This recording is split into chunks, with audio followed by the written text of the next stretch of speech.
నమస్కారం. మన ఈనాటి విశ్లేషణకు స్వాగతం. ఈరోజు మనం ఒక అద్భుతమైన కానీ కంటికి కనిపించని సముద్ర యంత్రాంగం గురించి మాట్లాడుకోబోతున్నాం. ఇది మామూలు యంత్రాంగం కాదు సుమా, మన భారతీయ ఋతుపవనాల రాకను, వాటి బలాన్ని శాసించి అదృశ్యశక్తి ఇది. ఒక్క మాటలో చెప్పాలంటే, కోట్ల మందికి ప్రాణాధారమైన వ్యవసాయాన్ని, వర్షాలను కేవలం ఈ ఒక్క యంత్రాంగమే నిర్దేశిస్తుందంటే నమ్ముతారా? అసలు దానికంత శక్తి ఎక్కడినుంచొచ్చిందో ఇప్పుడు చూద్దాం. అయితే ఇక్కడొక ఆసక్తికరమైన ప్రశ్న. ఒకసారి ఆలోచిద్దాం. ప్రపంచ దేశాలను గడగడలాడించే అత్యంత శక్తివంతమైన ఎల్ నీనో ప్రభావాన్ని సైతం తట్టుకొని మన భారతీయ ఋతుపవనాలను రక్షించగలిగే ఆ వాతావరణ అద్భుతం ఏమిటంటారు? అసలు ఎల్ నీనోను కూడా ఎదిరించే ఆ రహస్యమేంటో ఈనాటి మన విశ్లేషణలో పూర్తిగా ఛేదించేద్దాం. సరే, ఏమాత్రం ఆలస్యం చెయ్యకుండా అసలు విషయంలోకి వెళ్ళిపోదాం. ఈరోజు మన ప్రయాణంలో 5 ముఖ్యమైన దశలున్నాయి. మొదటగా ఈ ఇండియన్ నినో అంటే ఏంటో చూద్దాం.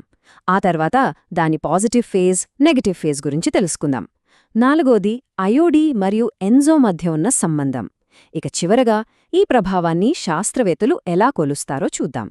రైట్, ముందుగా మన మొదటి విభాగం మీట్ ది ఇండియన్ నినో. ఈ వాతావరణ కథలో మన ప్రధాన హీరో ఎవరో ఇప్పుడు పరిచయం చేసుకుందాం. ఇండియన్ ఓషన్ డైపోల్, దీన్నే షార్ట్గా ఐఓడి అంటుంటారు.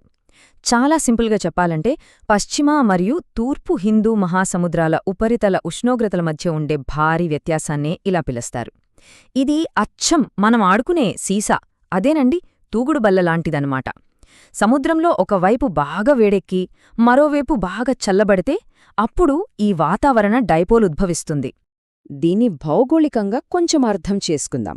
స్టెప్ 1, పశ్చిమ హిందూ మహాసముద్రం అంటే తూర్పు ఆఫ్రికా, మన అరేబియా సముద్రం వైపు అన్నమాట.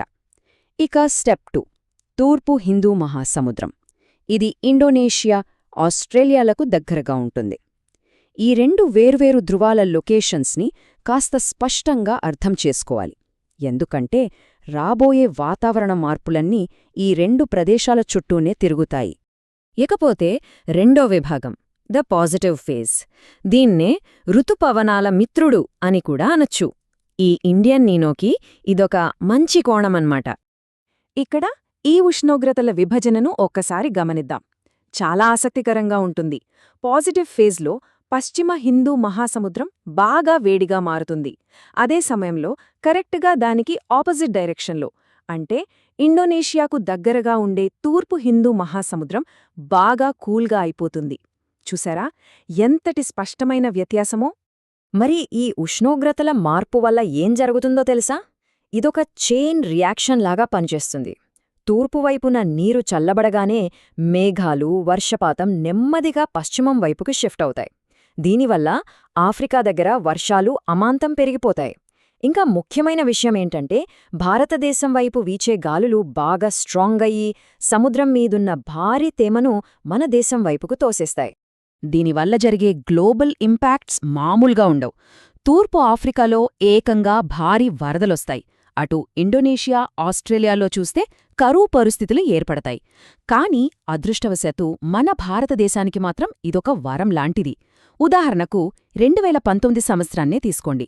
ఆ ఏడు ఎల్ నీనో లాంటి భయంకరమైన పరిస్థితులు ఉన్నా సరే ఈ పాజిటివ్ ఐఓడి మనకు అండగా నిలబడటం వల్ల అనుకున్న దానికంటే అదిరిపోయే వర్షాలే పడ్డాయి. ఇంత సమాచారాన్ని ఎలా గుర్తుపెట్టుకోవాలా అని ఆలోచిస్తున్నారా? దానికి ఒక సూపర్ ట్రిక్ ఉంది. అదే వాసి అంటే WACI, west warm east cold అన్నమాట. ఒక్క ముక్కలో చెప్పాలంటే ఈ పాజిటివ్ ఐఓడి అనేది మన భారతదేశానికి ఎప్పుడూ పాజిటివ్ రిజల్ట్స్ని ఇస్తుందని గుర్తుంచుకుంటే సరిపోతుంది. ఇప్పుడు వాతావరణ సీసాలో రెండో వైపుకు వెళ్దాం. అదే మన మూడవ విభాగం, ద నెగటివ్ ఫేజ్. ఇది వాతావరణంలో ఒక చీకటి కోణం, మన ఋతుపవనాలకు ఒక పెద్ద ముప్పు అని చెప్పాలి. ఇందాకటి పరిస్థితితో పోలిస్తే ఇక్కడ టెంపరేచర్స్ మొత్తం రివర్స్ అయిపోవడం గమనించారా? అవును, ఈ నెగటివ్ ఫేజ్లో సీన్ మొత్తం ఉల్టా అయిపోతుంది. పశ్చిమ హిందూ మహాసముద్రమేమో కూల్గా మారిపోతుంది. అటు తూర్పువైపు చూస్తే సముద్రం అనూహ్యంగా వేడెక్కుతుంది. సింపుల్గా చెప్పాలంటే ఇందాకటి దానికి ఇది పక్కా మిర్రర్ ఇమేజ్ లాంటిదన్నమాట. ఇలా ఉష్ణోగ్రతలు తారుమారవడం వల్ల జరిగే డ్యామేజ్ అంతా ఇంతా కాదు.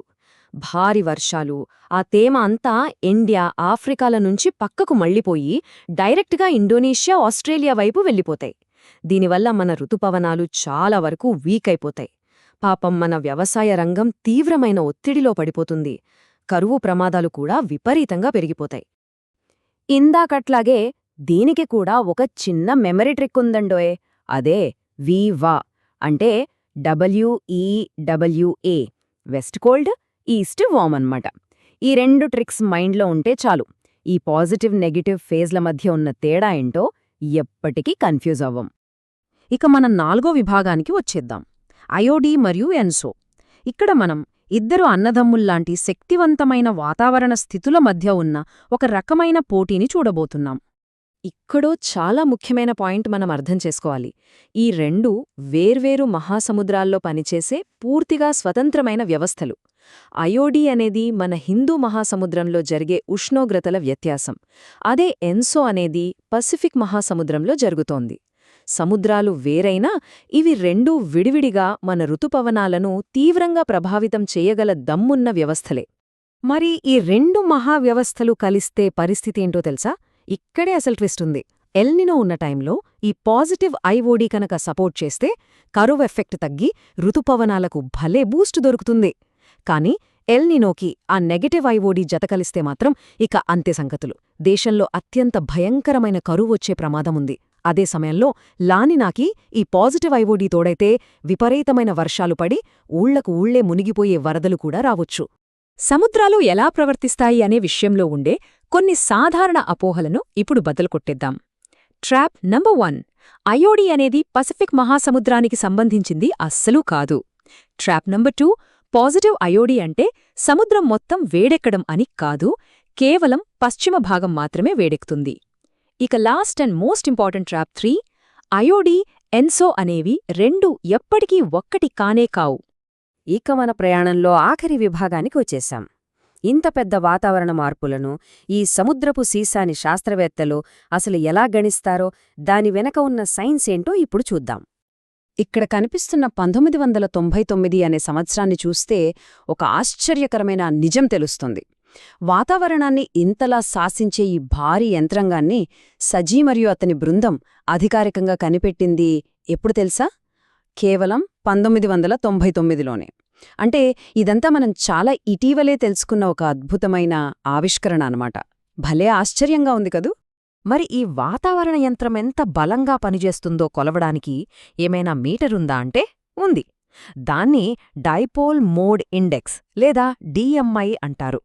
ఇది పశ్చిమ, తూర్పు హిందూ మహాసముద్రాల మధ్య ఉన్న ఉష్ణోగ్రతల తేడాను పక్కాగా క్యాలిక్యులేట్ చేస్తుంది.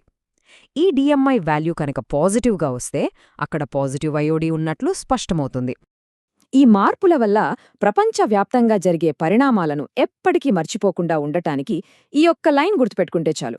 ఆఫ్రికాలో వరదలు, ఇండోనేషియాలో కరువు.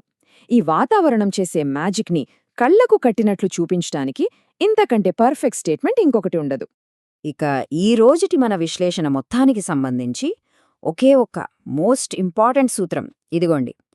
పాజిటివ్ ఐఓడి అనగా బాగా వేడెక్కిన పశ్చిమ హిందూ మహాసముద్రం మరియు మనందరికీ ఎంతో ఇష్టమైన మెరుగైన భారతీయ ఋతుపవనాలు. ఈ ఒక్క వాక్యంలో ఈ మొత్తం కాన్సెప్ట్ సారాంశమంతా దాగి ఉంది. ముగించే ముందు ఒక లోతైన ఆలోచన చేద్దాం. అసలే ప్రపంచవ్యాప్తంగా ఉష్ణోగ్రతలు అనూహ్యంగా అసాధారణంగా పెరిగిపోతున్న ఈ రోజుల్లో హిందూ మహాసముద్రంలో ఉండే ఈ సున్నితమైన సమతుల్యత భవిష్యత్తులో కోట్ల మంది ప్రజల మనుగడను ఎలా శాసిస్తుందో కదా. ఈ ప్రశ్న ఖచ్చితంగా వాతావరణ నమూనాలను మరింత లోతుగా గమనించేలా చేస్తుందనడంలో ఎలాంటి సందేహమూ లేదు. ఈ ఆసక్తికరమైన విశ్లేషణను ఇక్కడితో ముగిద్దాం. మళ్ళీ ఇంకో అద్భుతమైన అంశంతో కలుద్దాం.